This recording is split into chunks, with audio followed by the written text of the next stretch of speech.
العلم هو النور الهادي والمفتاح لكل الخير من يرد الله به خيرا. بسم اللہ الرحمن الرحیم. الحمد للہ رب العالمین والصلاة والسلام علی سید الانبیاء والمرسلین وآلہ وصحبہ اجمعین. وکل تصرف اوجب زوال ملک الموسی فهو رجوع کما اذا باع العین الموصى به ثم اشتراه او وهبه ثم رجع فيه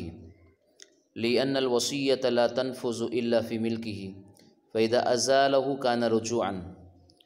وذبح الشاة الموصى بها رجوع لأنه للصرف إلى حاجته عادة فصار هذا المعنى أصلا أيضا. وغسل الثوب الموصى به لا يكون رجوعا لأن من أراد أن يعطي ثوبه غيره يغسله عادة فكان تقريرا.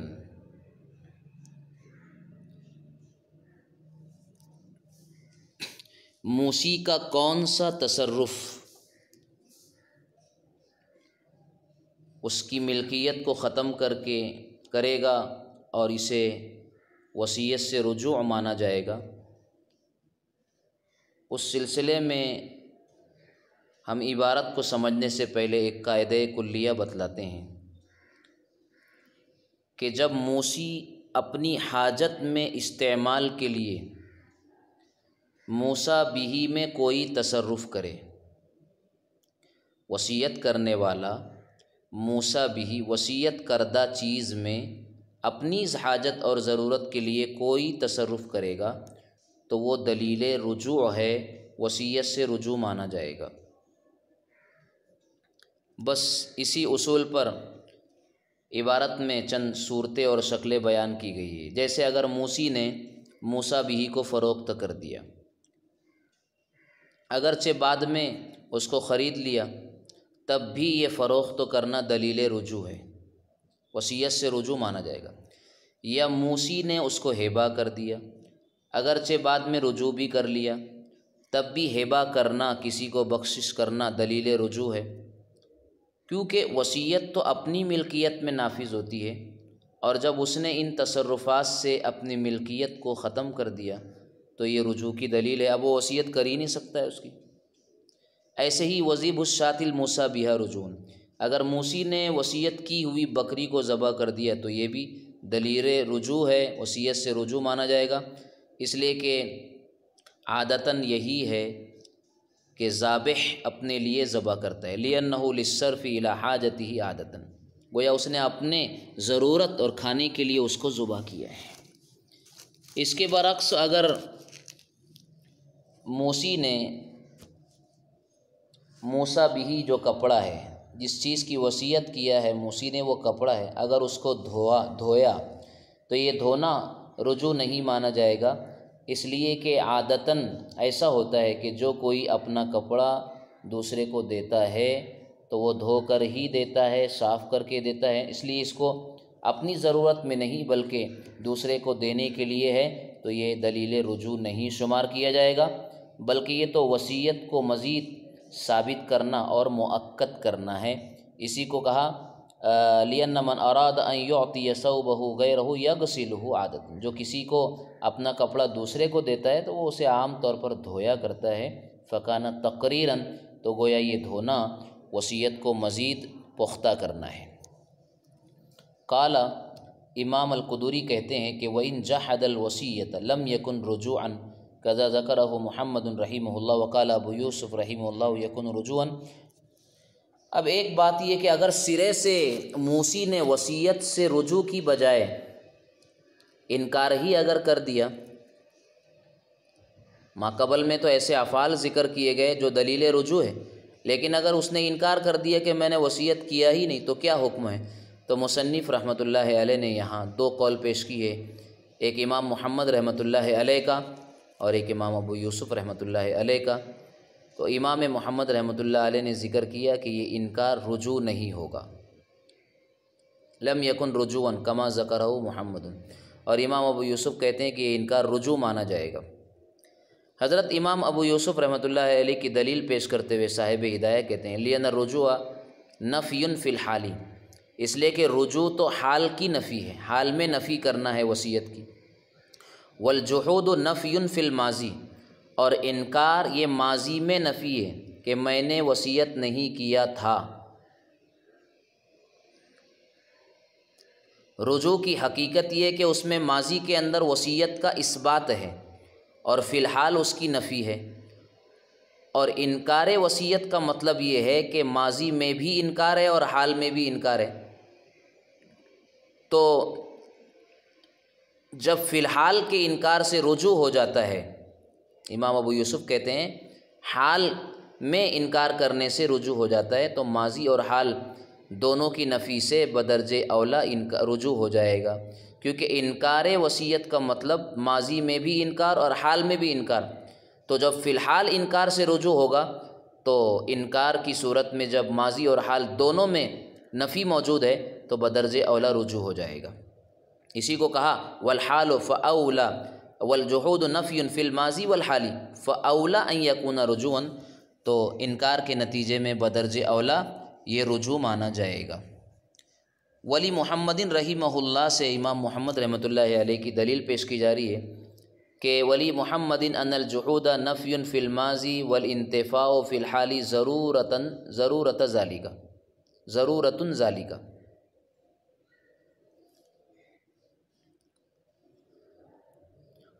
امام محمد رحمۃ اللہ علیہ کی دلیل کا حاصل یہ ہے کہ جحود اور انکار کا مقصد یہ ہے کہ ماضی میں وصیت کی نفی کر دی جائے،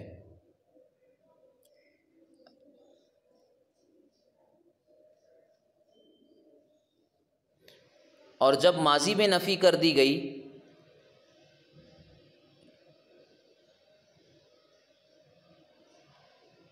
اور کوئی تغیر نہیں پایا گیا تو اس کو فی الحال بھی نفی شمار کیا جائے۔ اسی کو مصنف نے فرمایا کہ فی الحال انتفاع ماضی کے اندر نفی کی ضرورت کے تقاضے کے پیش نظر ہوا ہے،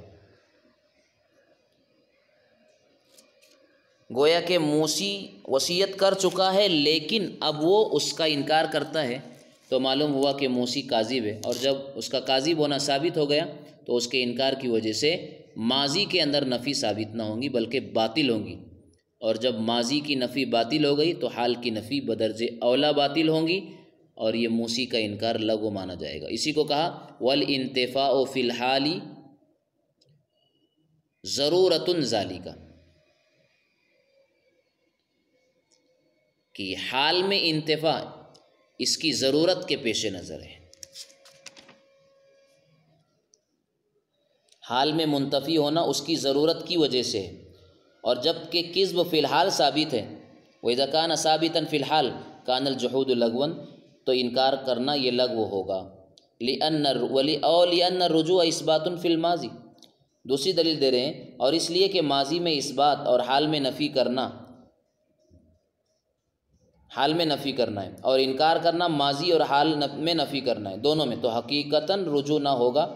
اور اس وجہ سے نکاح کا انکار فرقت نہ ہوگا۔ لأن الرجوع اثبات فی الماضی ونفی فی الحال، رجوع ماضی میں اثبات ہے کہ وصیت کیا تھا تبھی رجوع کر رہا ہے، اور حال میں نفی ہے، والجحود ہی نفی فی الماضی والحال، اور جحود تو ماضی اور حال دونوں میں نفی کا نام ہے، فلا یکن رجوعاً حقیقتاً یہ حقیقت رجوع نہیں ہوگا، ولہذا لا یکن جحود النکاح فرقتاً، یہی وجہ ہے کہ نکاح سے انکار کرنا فرقت اور طلاق شمار نہیں کیا جاتا، کیونکہ دونوں کی حقیقت جدا گانا ہے۔ امام محمد رحمۃ اللہ علیہ کی دوسری دلیل کا حاصل یہ ہے کہ رجوع کی حقیقت اور ہے اور جحود اور انکار کی حقیقت کچھ اور ہے۔ رجوع کے اندر ماضی میں اثبات ہے اور حال میں نفی ہے، اور جحود میں دونوں جگہ نفی ہی نفی ہے، تو جب دونوں کی حقیقت جدا گانا ہے تو جحود سے حقیقتاً رجوع کیسے ہو سکتا ہے؟ جیسا کہ نکاح سے انکار کرنا فرقت اور طلاق شمار نہیں کیا جاتا کیونکہ دونوں کی حقیقت جدا گانا ہے، کیونکہ جحود کا مقصد ماضی میں نکاح کی نفی کرنا ہے اور طلاق کا مقصد ماضی میں اثبات اور فی الحال نفی ہے، تو جیسے ان دونوں میں تقابل کی نسبت ایک دوسرے کی جگہ بطور استعارہ کے استعمال نہیں کیے جاتے، اسی طرح انکار اور رجوع کے اندر تقابل ہے، لہٰذا ان میں بھی کوئی دوسرے کی جگہ استعمال نہیں کیا جائے گا، لہٰذا انکار کو رجوع نہیں مانا جائے گا، انکار کو رجوع نہیں مانا جائے گا، بلکہ موسی کا یہ انکار لغو ہوگا اور وصیت باقی رہے گی۔ وَلَوْ قَالَ كُلُّ وَصِيَّةٍ أَوْصَيْتُ بِهَا لِفُلَانٍ فَهُوَ حَرَامٌ وَرِبًا، اگر موسی نے وصیت کرنے کے بعد یہ الفاظ استعمال کیے تو ان کا کیا حکم ہے کہ میری کی ہوئی ہر وصیت حرام اور ربا ہے، لا یکن رجوعا، تو حکم بتا دیا کہ رجوع نہیں مانا جائے گا، لأن الوصف یستدعی بقاء الاصل، اس لیے کہ جب کوئی چیز کسی وصف سے متصف ہوتی ہے تو اس کا مطلب یہ ہوتا ہے کہ وہ چیز بذات خود موجود ہے، وصف یہ بقائے اصل کو داعی ہے، لہذا اس کا حرام ہونا اور ربا ہونا وصیت کا وصف ہے، تو جب اس کا وصف باقی ہے تو وصیت بدرجہ اولا باقی ہے۔ ہاں اگر وہ اس طرح کہے کہ میری کی ہوئی تمام وصیتیں باطل ہیں، بخلاف ما اذا قال فہی باطلۃ، تو یہ وصیت سے رجوع ہوگا، اس لیے کہ باطل اس چیز کو کہتے ہیں جو معدوم ہو گئی ہو اور ختم ہو گئی ہو، اور معدوم ہونا دلیل رجوع ہے، لأن الذاہب المتلاشی، لأنہ الذاہب المتلاشی، اس لیے کہ وہ ختم ہے اور معدوم ہے، اس لیے یہ وصیت اس صورت میں باطل ہوگی۔ وَلَوْ قَالَ أَخَّرْتُهَا لَا يَكُنُ رُجُوعًا، اگر وصیت وہ کہتا ہے اخرتها، میں نے وصیت کو مؤخر کر دیا، تو یہ بھی رجوع نہیں ہے، لأن التاخیر لیس للسقوط كتاخیر الدین، اس لیے کہ تاخیر کا مقصد اسقاط نہیں ہے، ساقط کرنا نہیں، جیسے مقروض کو ادائے قرض میں ڈھیل دی جاتی ہے، تاخیر کی جاتی ہے، تو اس کا مطلب قرض ہی ختم ہو گیا، ایسا نہیں ہے، معلوم ہوا کہ تاخیر سے اسقاط نہیں ہوتا۔ البتہ اگر موسی نے ایسا کہا بخلاف ما اذا قال ترکت، میں نے وصیت کو چھوڑ دیا، تو اب یہ رجوع ہو جائے گا، اس لیے کہ ترک اسقاط ہی ہے، لأنہ اسقاط۔ ولو قال العبد الذي اوصيت به لفلان فهو لفلان كان رجوعا، ایک اور شکل بتائی کہ اولاً موسی نے غلام کی وصیت کی تھی مثال کے طور پر زید کے لیے، پھر موسی نے کہا کہ نہیں، میں نے جو وصیت زید کو کی تھی اب میں بکر کے لیے وصیت کرتا ہوں، تو ظاہر ہے کہ یہ رجوع ہے، اور موسی کا مقصد یہ ہے کہ وہ غلام بجائے زید کے بکر کو ملنا چاہیے۔ یہاں مشترک دونوں کے درمیان نہیں کر سکتے، کیونکہ ایسا کوئی لفظ موجود نہیں ہے جو اشتراک کو ثابت کرے، کیونکہ موسی کا کلام یہاں پر صراحتاً ہے کہ وہ غلام بجائے زید کے جس کے لیے میں نے پہلے وصیت کیا تھا اب وہ بکر کو ملنا چاہیے مخصوص طریقے پر، یعنی اکیلا اسی کو ملے۔ آگے ایک اور شکل بتائی جس میں اشتراک ہے، اولاً اس غلام کی وصیت مثلاً زید کے لیے کی، پھر اسی غلام کی وصیت بکر کے لیے کر دی، تو یہاں غلام کو اول اور ثانی یعنی زید اور بکر دونوں کے درمیان آدھا آدھا قرار دیا جائے گا، اس لیے کہ اب اس کلام میں کوئی ایسا لفظ مستعمل نہیں ہے جو شرکت کو کاٹنے پر دلالت کرے، اور شرکت وصیت میں شرکت کا احتمال ہے کیونکہ وصیت شرکت کی صلاحیت رکھتی ہے، اس لیے اس صورت میں وہ غلام دونوں کو آدھا آدھا دیا جائے گا۔ یہی دونوں شکلیں ہیں۔ وَلَوْ قَالَ الْعَبْدُ الَّذِي أَوْصَيْتُ بِهِ لِفُلَانٍ فَهُوَ لِفُلَانٍ، کہتا ہے کہ وہ غلام جس کی وصیت میں نے فلاں کے لیے کی تھی وہ فلاں کے لیے ہے، اب کانا رجوعاً، یہ رجوع ہوگا، لأن اللفظ يدل على قطع الشرکہ، اس لیے کہ لفظ جو ہے شرکت کو کاٹنے پر دلالت کر رہا ہے، یعنی اب وہ غلام موسیٰ لہو ثانی کے لیے ہوگا، خاص طور پر شرکت نہیں ہوگی۔ بخلاف ما اذا اوصى به لرجل، برخلاف اس صورت کے جب وصیت کرے ایک آدمی کے لیے، ثم اوصى به لآخر، پھر اسی غلام کی وصیت دوسرے کے لیے کر دیا،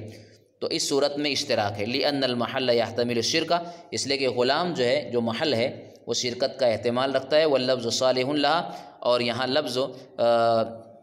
شرکت کی صلاحیت بھی رکھتا ہے وصیت۔ وَقَذَا إِذَا قَالَ فَهُوَ لِفُلَانِ وَارِثِي يَكُونُ رُجُوعًا عَنِ الْأَوَّلِ، اب اگر اس نے ایسا کہا کہ میں نے فلاں کو جو وصیت کیا ہے وہ سامان میرے فلاں وارث کے لیے ہے، تو اب یہ وصیت سے رجوع کرنا مانا جائے گا، يَكُونُ رُجُوعًا عَنِ الْأَوَّلِ لِمَا بَيَّنَّا، اب اس کو وارث کے لیے وصیت قرار دیا جائے گا، میں نے جو چیز فلاں کے لیے دی تھی فہو علی فلانی وارثی، وہ میرے فلاں وارث کے لیے ہے، تو یہ پہلے سے رجوع کرنا ہے۔ وَيَكُونُ وَصِيَّةً لِلْوَارِثِ، اور یہ وصیت اب وارث کے لیے ہوں گی۔ اور وَقَدْ ذَكَرْنَا حُکْمَهُ، وارث کے لیے وصیت کا حکم ہم پہلے بیان کر چکے ہیں، یعنی لا وصیۃ لوارث، وارث کو وصیت کرنا چونکہ جائز نہیں ہے، اس لیے یہ وصیت باطل ہو جائے گی۔ وَلَوْ كَانَ فُلَانٌ الْآخَرُ مَيِّتًا حِينَ أَوْصَى، لیکن جب موصی نے دوسرے موصی لہو کو وصیت کی، اس وقت تو موصی لہو ثانی زندہ نہیں ہے بلکہ وصیت سے پہلے ہی مر چکا ہے، تو پہلی وصیت باطل نہ ہوگی بلکہ وصیت جو پہلے کے لیے وہ برقرار رہے گی۔ اس لیے کہ پہلی وصیت صرف اس وقت ٹوٹتی ہے جب کہ وصیت دوسرے کے لیے صحیح ہو، اور یہاں وصیت دوسرے کے لیے صحیح ہوئی ہی نہیں، اس لیے کہ وہ مرا ہوا ہے، تو پہلی وصیت صحیح ہے، درست ہے، علی حالہ ہی برقرار ہے۔ اسی کو کہا وَلَوْ كَانَ فُلَانٌ الْآخَرُ مَيِّتًا حِينَ أَوْصَى، جس وقت اس نے دوسرے کے لیے وصیت کیا تو فلاں آخر مر چکا ہے، فالوصیۃ الاولیٰ علی حالها، پہلی وصیت اپنی حالت پر ہے، لأن الوصیۃ الاولیٰ انما تبطل ضرورت کونها للثانی، اس لیے کہ پہلی وصیت اس وقت تو باطل ہوتی ہے جب وہ دوسرے کے لیے ضرورت کونها للثانی، اس ضرورت کی وجہ سے باطل ہوتی ہے کہ وہ دوسرے کے لیے ہے یعنی صحیح ہے، ولم يتحقق، اور دوسرے کے لیے وصیت یہاں ثابت ہوئی ہی نہیں، اس لیے کہ وہ مرا ہوا ہے، فبقی للأول، لہٰذا یہ وصیت پہلے ہی کے لیے باقی ہوگی۔ وَلَوْ كَانَ فُلَانٌ حِينَ قَالَ ذَلِكَ حَيًّا، لیکن اگر موصی کے یہ کہنے کے وقت موصی لہو ثانی جس دوسرے شخصوں کے لیے وصیت کیا ہے وہ زندہ ہے، لیکن وہ موصی کی موت سے پہلے ہی مر گیا، کہتے وقت وصیت کرتے وقت تو زندہ ہے لیکن موصی کی موت سے پہلے ہی وہ دوسرا موصی لہو مر گیا، تو اب وصیت دونوں کے حق میں باطل ہے، اور یہ مال وصیت موصی کے ورثہ کا ہوگا۔ پہلی وصیت کے باطل ہونے کی وجہ سے موصی کا اس سے رجوع ہے، پہلی وصیت کے باطل ہونے کی وجہ موصی کا رجوع ہے، اور وصیت ثانیہ کے باطل ہونے کی وجہ موصی لہو ثانی کا موصی کی موت سے پہلے مر جانا ہے، اس لیے دونوں وصیتیں باطل ہوگی۔ ثم مات قبل موت الموصی، وہ موصی لہو ثانی موصی کے موت سے پہلے مر گیا، فہی للورثۃ، اب یہ وصیت کا جو سارا مال ہے یہ ورثہ موصی کے ورثہ کا ہوگا، لبطلان الوصیتین، دونوں وصیتوں کے باطل ہونے کی وجہ سے۔ الاولیٰ بالرجوع، پہلی وصیت تو اس لیے باطل ہوئی کہ موصی نے گویا رجوع کر لیا دوسرے کے لیے وصیت کر کے، جبکہ وہ دوسرا وصیت کے وقت زندہ ہے، والثانیۃ بالموت، اور دوسری وصیت کے باطل ہونے کی وجہ موت ہے، یعنی موصی لہو ثانی کا موصی کی موت سے پہلے مر جانے کی وجہ سے یہ دوسری وصیت باطل ہو گئی۔ اس لیے اب جب دونوں وصیتیں باطل ہو گئی ہے تو اب یہ وصیت موصی کے ورثہ کے لیے ہوں گی، اور چونکہ مال موصی کی ملکیت ہی میں ہے اور اس کا انتقال ہو چکا ہے، لہٰذا اب وراثت کے راستے سے وہ سارا مال جس کی اس نے وصیت کیا تھا وہ موصی کے ورثہ ہی کو مل جائے گا۔ یہاں پر کتاب الوصایا جو عنوان قائم کیا تھا اس کی تکمیل ہو گئی ہے۔ آگے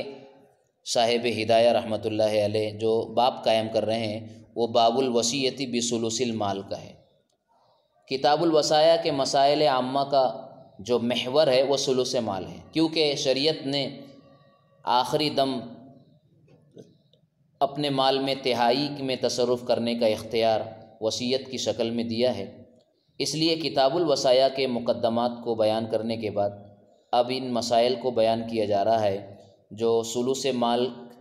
سے متعلق وصیت کے سلسلے میں ہیں، جو اس باب سے متعلق ہے، ان مسائل کو اس باب میں بیان کیا جا رہا ہے۔ چنانچہ فرمایا قال ومن اوصى لرجل بثلث ماله وللآخر بثلث ماله ولم تجز الوصية ورثة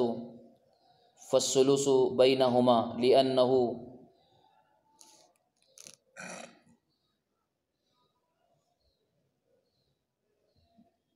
يزيك الثلث عن حقهما، اذ لا یزاد علیہ عند عدم الاجازۃ علی ما تقدم وقد تساویا فی سبب الاستحقاق فیستویان فی الاستحقاق والمحل یقبل الشرکۃ فیکون بینہما۔ ماقبل میں یہ تفصیل گزر چکی ہے کہ 1/3 سے زیادہ مال کی اگر وصیت کی تو ورثہ کی اجازت سے اس کا نفاذ ہو سکتا ہے، اور اگر ورثہ اجازت نہ دے 1/3 سے زیادہ کی تو یہ وصیت نافذ نہیں ہوتی۔ اب یہاں جو صورت مسئلہ پیش کی جا رہی ہے وہ یہ ہے کہ مثلاً مرنے والے زید نے اپنے ثلث مال کی وصیت خالد کے لیے کر دی اور بکر کے لیے بھی ثلث مال کی وصیت کر دی، تو مطلب 2 ثلث جمع ہو گئے، تو ان دونوں وصیتوں کا مال 2 ثلث ہو گیا، ثلثان ہو گیا، اور محل نفاذ وصیت فقط ثلث ہے، یعنی وصیت کو تو صرف ثلث میں نافذ کیا جائے گا اور ورثہ نے ثلث سے زیادہ میں اجازت نہیں دی۔ ولم تجز الورثۃ، تو 1 ثلث خالد اور بکر کے درمیان آدھا آدھا ہوگا، اسی کو کہا فالثلث بینہما، کیونکہ ثلث سے زائد تو وصیت کا نفاذ ورثہ کی اجازت کے بغیر ہو نہیں سکتا ہے، تو اب اسی 1 ثلث کو دونوں موسیٰ لہو کے درمیان آدھا آدھا تقسیم کیا جائے گا، اس لیے کہ 1 ثلث میں اتنی وسعت و گنجائش تو ہے نہیں کہ اس میں سے ہر ایک کو پورا ثلث مل جائے، کیونکہ جب ورثہ کی اجازت نہ ہو تو وصیت ثلث پر زیادہ نہیں کی جا سکتی، اور سبب استحقاق میں دونوں برابر اور مساوی ہیں، تو پھر استحقاق کے اندر بھی دونوں برابر ہوں گے، مساوی ہوں گے، یعنی دونوں کے استحقاق کا سبب وصیت ہے تو استحقاق بھی دونوں کا برابر ہوگا، اور ثلث کے اندر بھی یہ صلاحیت ہے کہ اس میں شرکت ہو سکتی ہے، لہذا ثلث کو ان دونوں کے درمیان مشترک قرار دیا جائے گا۔ اسی بات کو فرمایا کہ اذ لا تزاد علیہ عند عدم الاجازہ علی ما تقدم وقد تساویا فی سبب الاستحقاق، جب سبب استحقاق میں دونوں برابر ہیں فیستویان فی الاستحقاق، تو استحقاق میں اور حق میں بھی دونوں برابر ہوں گے، والمحل یقبل الشرکہ، اور جو ثلث جو محل ہے وہ شرکت کو قبول کرتا ہے، فیکون بینہما، لہذا وہ ثلث مال دونوں کے درمیان آدھا آدھا ہوگا۔ اب اسی کی مزید شکلوں اور صورتوں کو آگے بڑھا رہے ہیں کہ وَإِنْ أَوْصَى لِأَحَدِهِمَا بِالثُّلُثِ وَلِلْآخَرِ بِالسُّدُسِ فَالثُّلُثُ بَيْنَهُمَا أَثْلَاثًا لِأَنَّ كُلَّ وَاحِدٍ